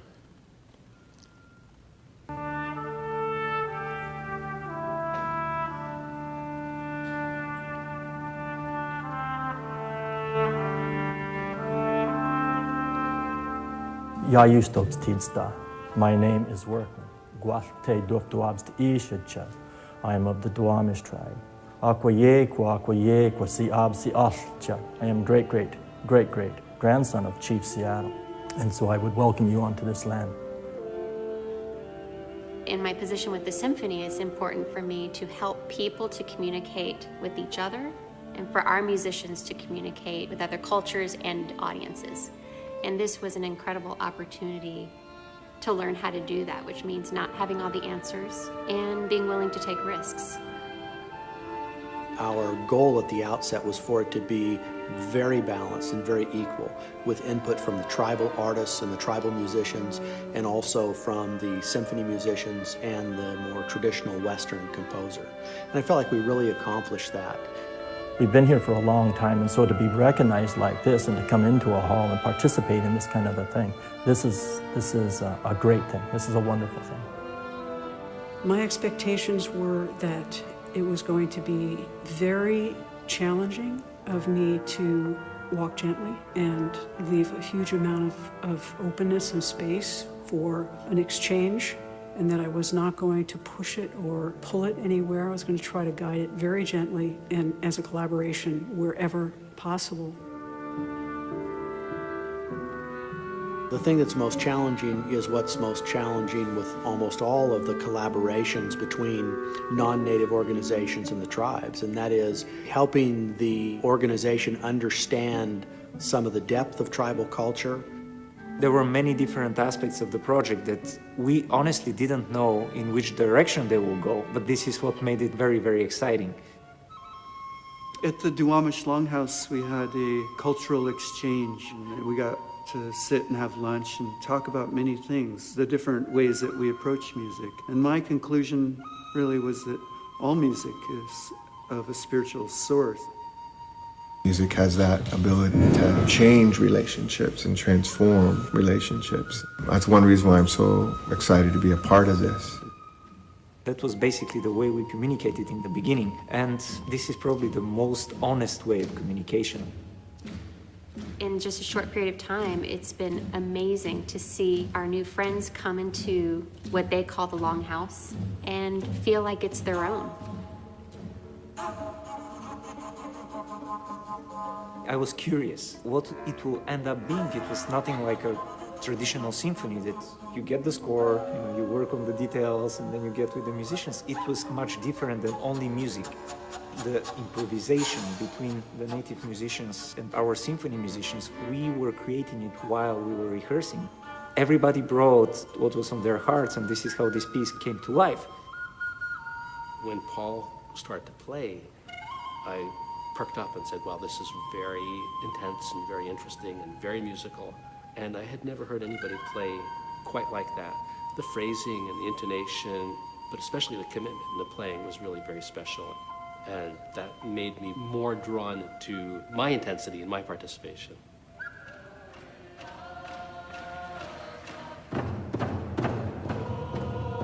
Many of our elders have been quited through the years, and so it's very difficult for the kids of today to understand their heritage and who they are. But the pride that these kids had coming down the aisles was phenomenal. To look out and see that they make a difference. It was a whole bunch of different tribes coming together, in addition to modern society, in a great big house, a great big house, full of sound. This is a very good thing. It definitely broadened my way of seeing music, how it can unify us all as a community, because this is the perfect proof that it is possible, and it is happening here in Seattle. This music and collaboration is building bridges. We're letting go of things that have happened in the past. And so Chief Seattle, he tried to bring people together. And so I think that's still true today. It's not just me and you or I, it's us. So I want to thank you. Thank you for your hard work.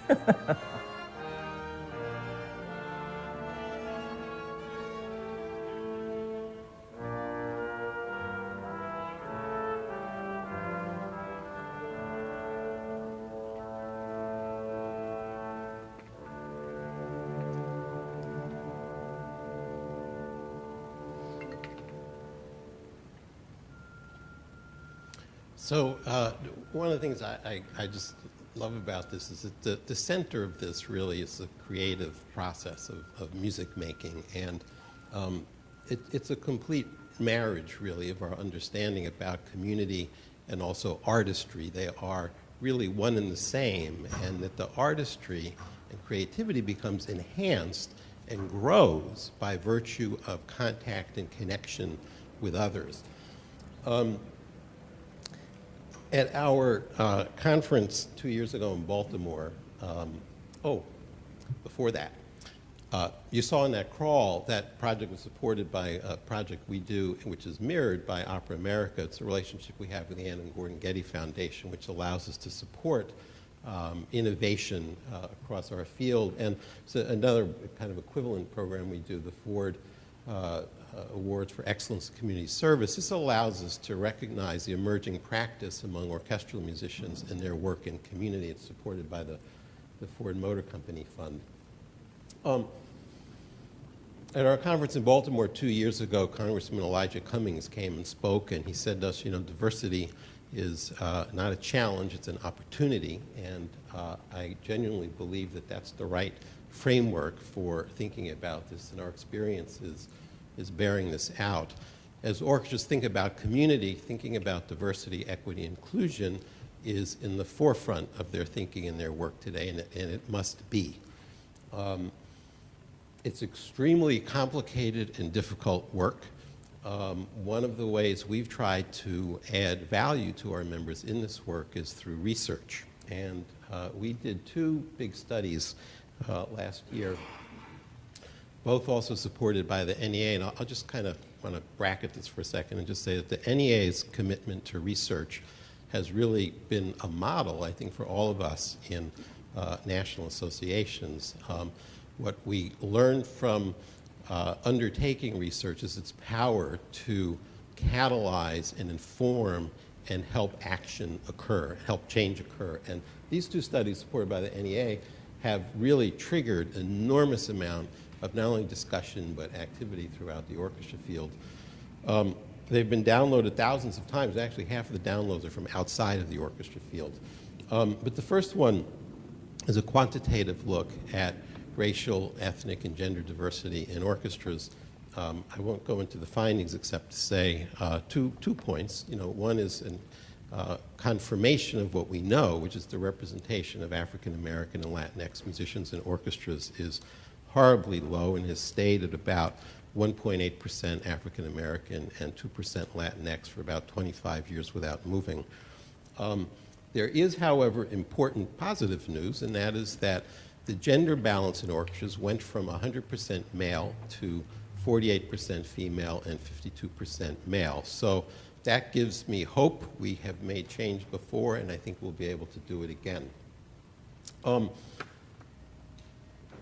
Our role with our membership around this has, in fact, been, on the one hand, research, but also to convene, to bring our members together for intensive conversations among themselves, but also with partners in higher education and across the performing arts sector. And one of the exciting developments that's been happening in the work in our field is that we have new partners. The American Federation of Musicians has been at the table with us throughout these conversations over the last 2 years, and that brings tremendous capacity for influence and participation across the musician community. We've also found that our partnerships established through the Performing Arts Alliance have been incredibly enriching as we at the League undertake this work, and being able to learn from our partners in the rest of the arts sector, and particularly those who are working in diverse communities, helps us do much better work. There is a lot of activity happening locally in many orchestras. On the national front, in about 3 weeks, we'll be announcing a major initiative together with the Sphinx organization and the New World Symphony, whereby we'll be providing very substantial financial and professional development support to Black and Latinx musicians. So be on the lookout for that coming soon. This is just our destination page on our Diversity and Inclusion Resource Center on the League website. In closing, I just want to talk about one last example, an illustration from our field, and it's Cincinnati.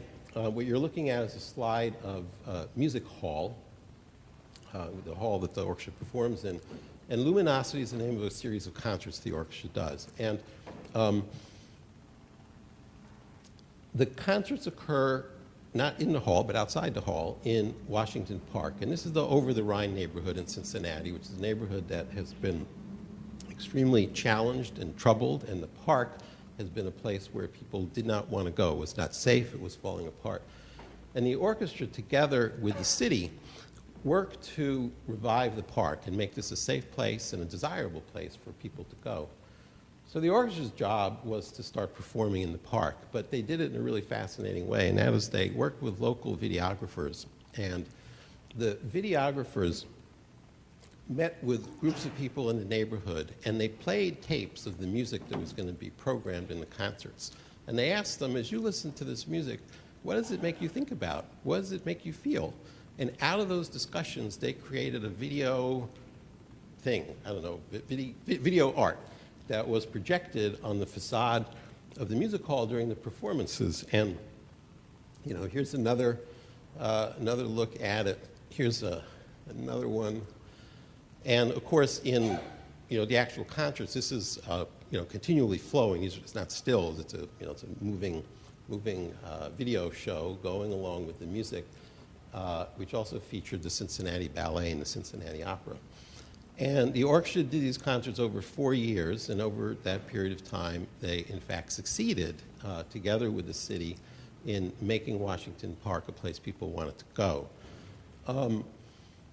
The most interesting thing, though, about this for me is a series of questions that the Cincinnati Symphony people ask themselves every year when they think about getting involved in work in their community. And they begin with, what do we believe in? What does our community care about? What are the issues our city's facing? Who can we partner with to amplify our impact? And what metrics can we apply to determine our success? This is a series of questions that never would have been asked in orchestras 10 years ago. This was simply not how we defined our work.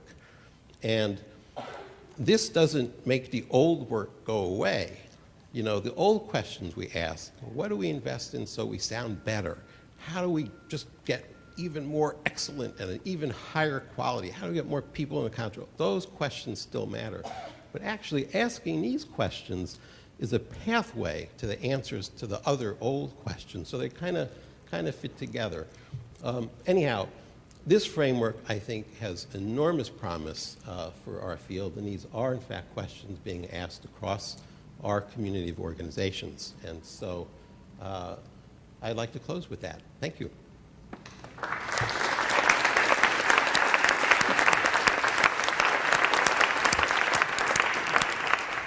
Thank you, Jesse. Questions from the council for Jesse? Quick question. When you listen to music, what do you think about? Wow, what a great question.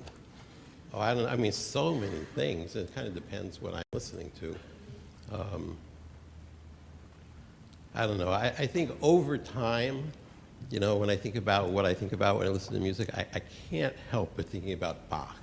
And Bach just makes me think there's something large and enormous and mysterious and orderly in the universe. And it's just a great sense of satisfaction and joy. Good.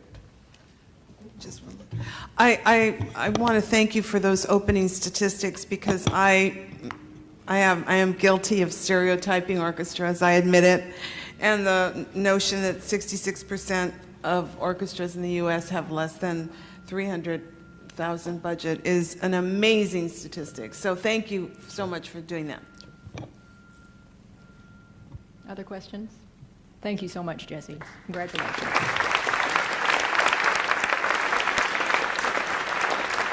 Our final guest is Randall Reed Smith, Commissioner of the West Virginia Division of Culture and History. And one of his main responsibilities is the oversight of the West Virginia Commission on the Arts, the state arts agency. Among the programs that Randall has introduced during his tenure are the Festival of Songs for high school show choirs, the first statewide initiative of the VH1 Save the Music Foundation's program to bring free musical instruments to qualified pre-K through middle schools in West Virginia. Our June council meeting is going to take place in West Virginia. So this is a great time to get a taste of what we're going to experience in West Virginia. Randall, we're glad you're here today. And as we welcome Randall, let's listen to a short clip of West Virginia Governor Jim Justice about the importance of the arts. Our arts need to grow in West Virginia. We do not need to restrict in West Virginia. And the other part that is mandatory is we've got to be able to have a seamless transfer, that none of our programs, none of our funding, nobody, whether it be the sick or the elderly or whatever, will be hurt. So we've got to be seamless in the transfer. We've got to save money, and that may warrant my signature, provided if I could find a way to have a secretary for the arts. Secretary for the Arts in the cabinet. How would you like to work for a governor like that? He is amazing. Madam Chair, thank you for those very kind words. They say that West Virginia is of all the North, the southest.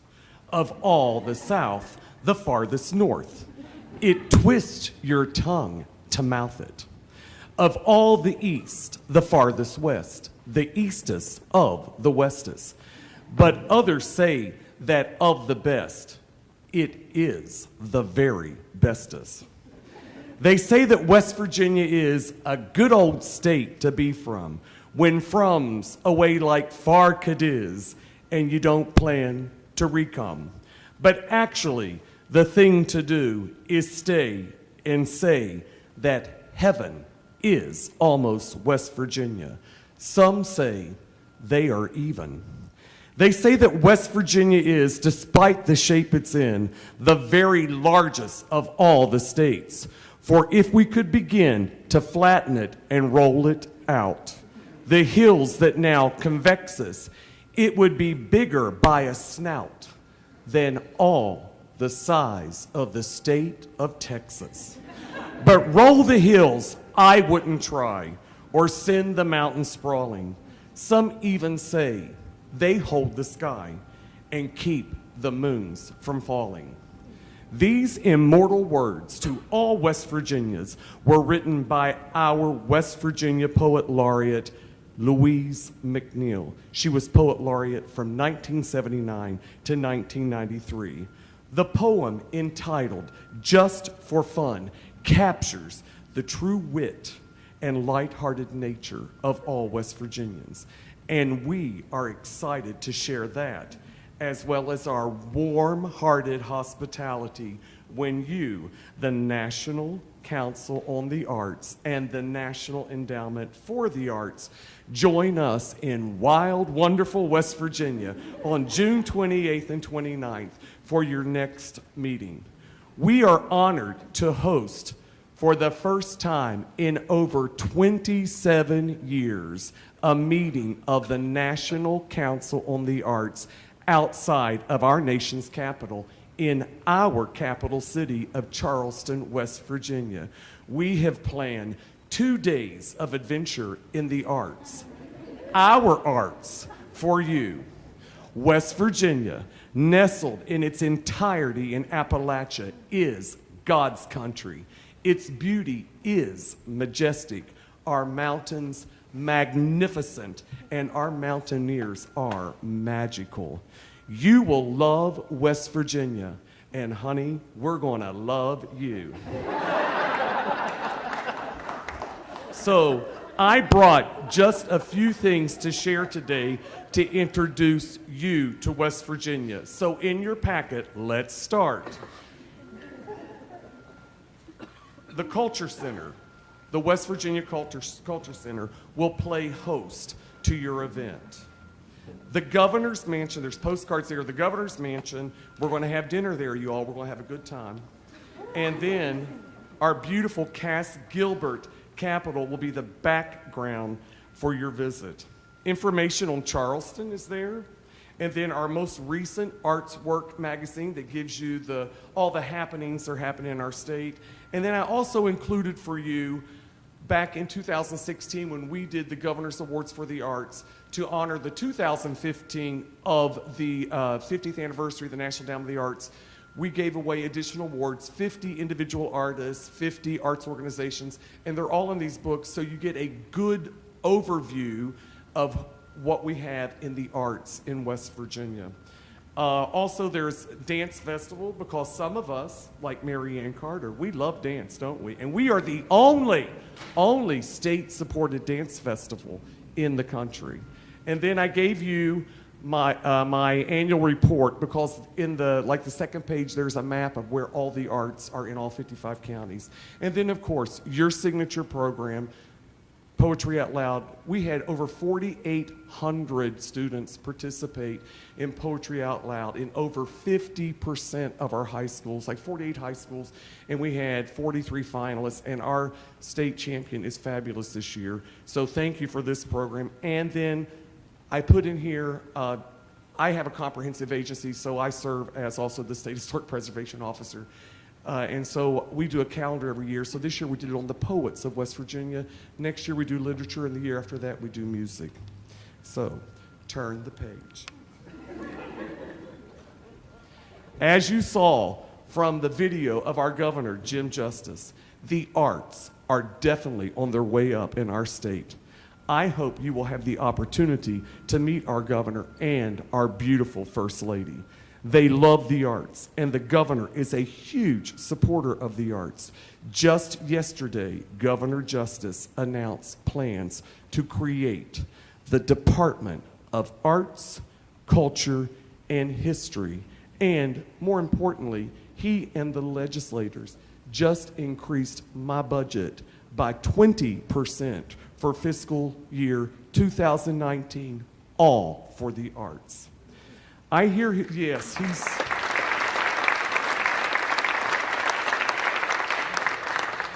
I heard and continue to hear his words well when he said on his very first day as governor to all the state agency directors, anyone can have an imagination. I want to work with creative people because they get the work done. So we at the Division of Culture and History are definitely the creative side of Wild and Wonderful.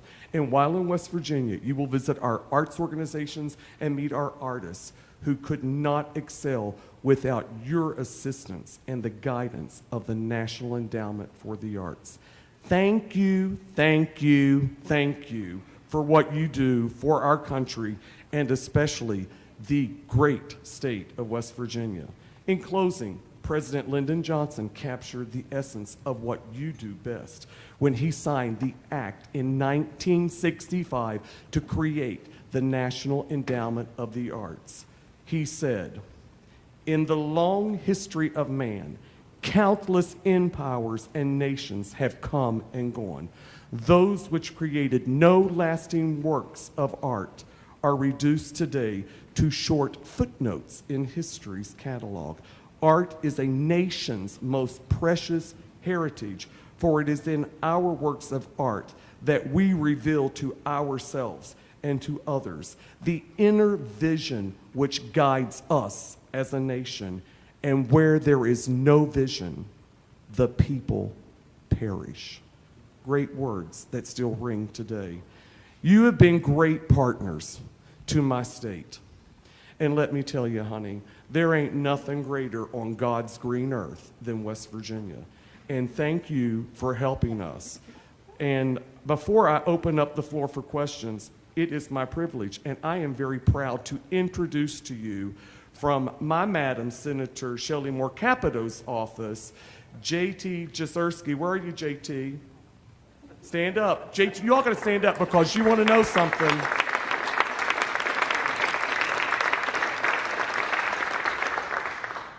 He's not allowed to say this, and you can go ahead and fact check it. But you wouldn't have your money if it weren't for my senator, because she is on appropriations and the special committee, and her and Senator Murkowski and Senator Collins, they are rock stars for the arts. So thank you for letting me come here. I cannot wait for you all to come to West Virginia. You're going to have one great time. You got any questions?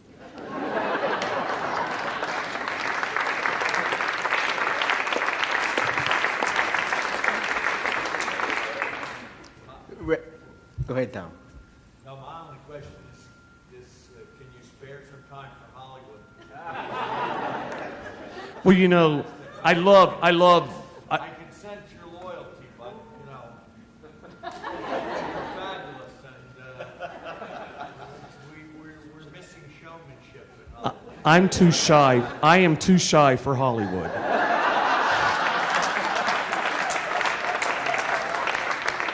And demure. Moss.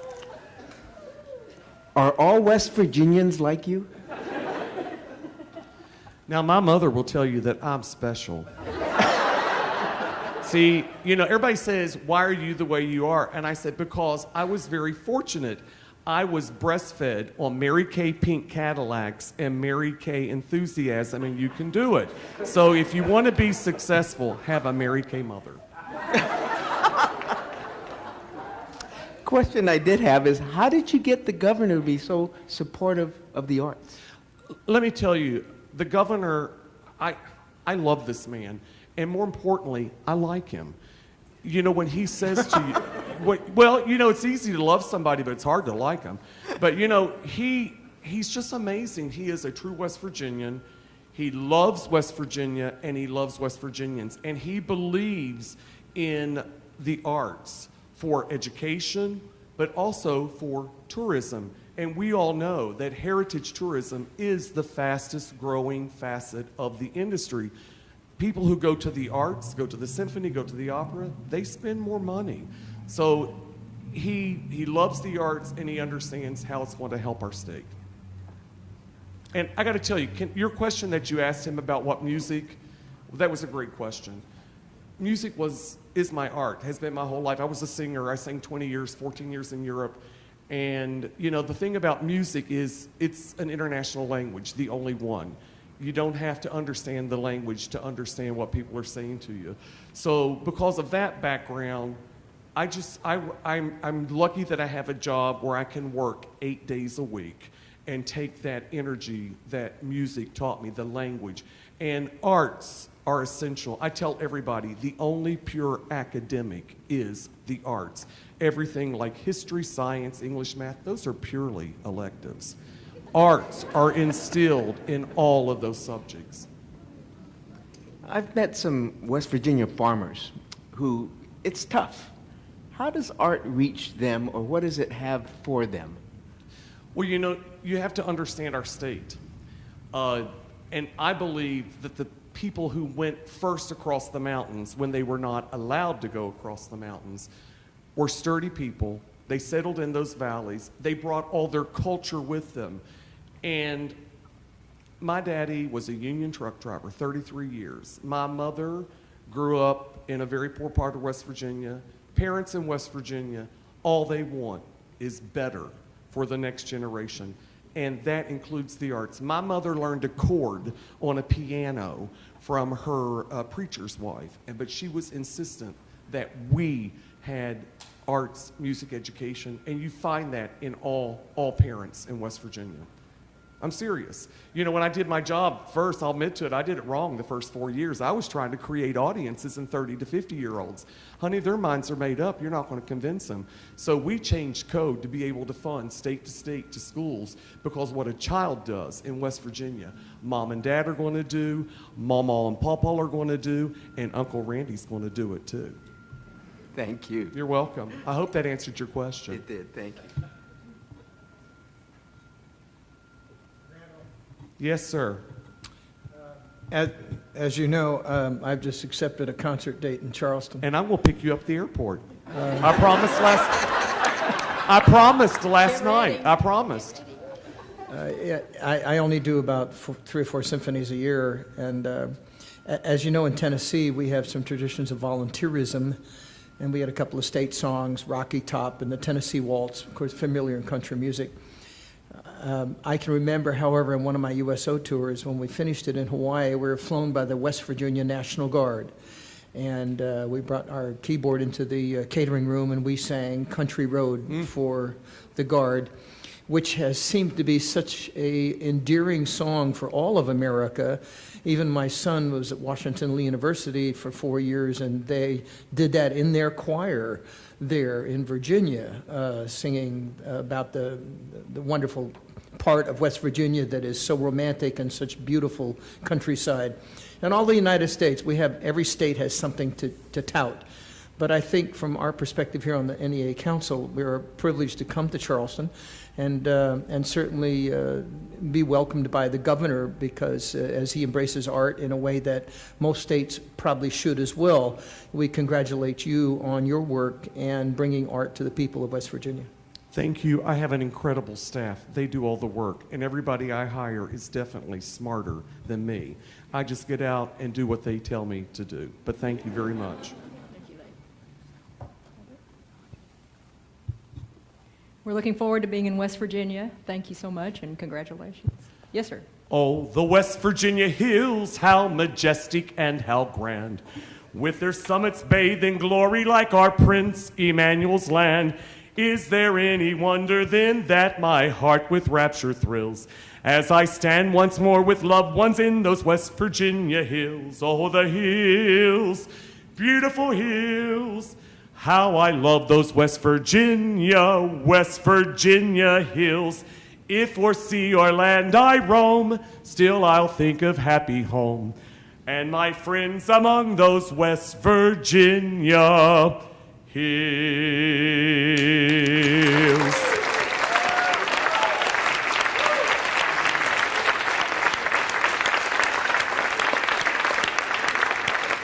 Thank you all.